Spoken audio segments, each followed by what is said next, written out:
Hello అండి, అందరికీ నమస్తే. వెల్కమ్ బ్యాక్ టు మన మామ్స్ కిచెన్. ఈరోజు ఈ వీడియోలో మనం జన్మాష్టమి స్పెషల్ అటుకుల పాయసం ఎలా ప్రిపేర్ చేయాలో చూడబోతున్నామండి. చాలా సింపుల్గా అయిపోతుంది. జస్ట్ 10 మినిట్స్లో మనం ఈ ప్రసాదం రెసిపీని ప్రిపేర్ చేసుకోవచ్చు.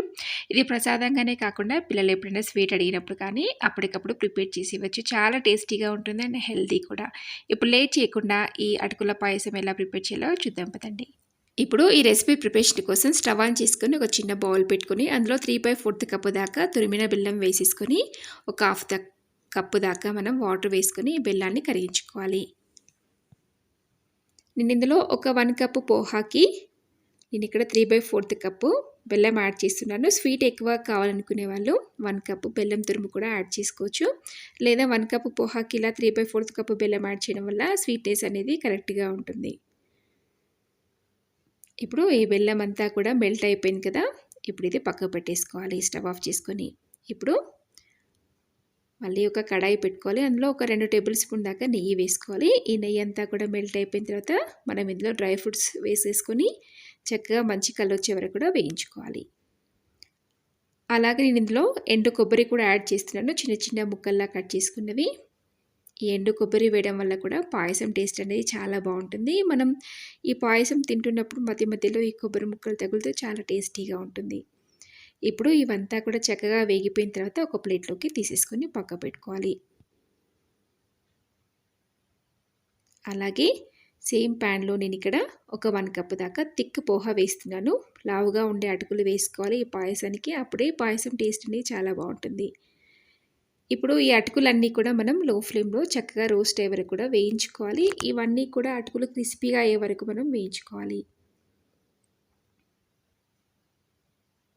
చూడండి క్రిస్పీగా అయ్యాయి కదా. ఇప్పుడు ఇవన్నీ ఒక ప్లేట్లోకి తీసేసుకొని పక్క పెట్టుకోవాలి. అలాగే అదే కడాయిలో నేను ఇక్కడ ఒక 2 కప్స్ దాకా పాలు వేస్తున్నాను. కాచి చల్లార్చిన పాలు. అలాగే ఒక 1 కప్ దాకా వాటర్ కూడా యాడ్ చేసుకొని ఈ పాలుని చక్కగా మరిగించుకోవాలి.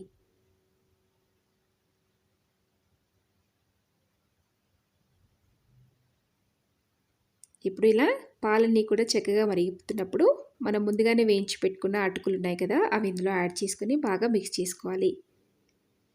మనకి అటుకులు చక్కగా ఉడికిపోయే వరకు కూడా ఇలా కంటిన్యూస్గా మిక్స్ చేస్తుండాలి. మనకి అటుకులు చాలా తక్కువ టైంలోనే ఉడికిపోతే ఎక్కువ టైం ఏం పట్టదు. జస్ట్ మనకి 3 to 4 మినిట్స్ టైంలో చక్కగా మెత్తగా ఉడికిపోతాయి. ఇలా కంటిన్యూస్గా మిక్స్ చేస్తూ ఉడికించుకోవాలి. చాలా ఫాస్ట్గా అయిపోతుందండి. ఈ ప్రసాదం రెసిపీ సింపుల్గా అయిపోతుంది అండ్ టేస్ట్ కూడా చాలా బాగుంటుంది. మీరు కూడా డెఫినెట్గా ఇంట్లో ట్రై చేసి మీకు ఎలా వచ్చిందో నాతో కామెంట్ బాక్స్లో షేర్ చేసుకోండి.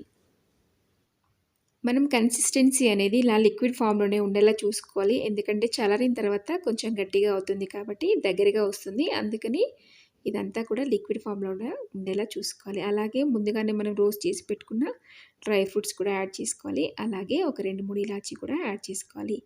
మళ్ళీ ఇదంతా కూడా ఒకసారి బాగా మిక్స్ చేసుకోవాలి. మనం పాలల్లో అటుకులు వేసిన తర్వాత ఒక 4-5 నిమిషాలు ఇలా మనం బాయిల్ చేసుకుంటే మనకి ఈజీగా రెడీ అయిపోతుంది. మనం ఒకసారి చెక్ చేసుకుందాం ఈ అటుకులన్నీ కూడా ఉడికిపోయాయా లేదనేది. చూడండి చాలా చక్కగా మెత్తగా ఉడికిపోయాయి.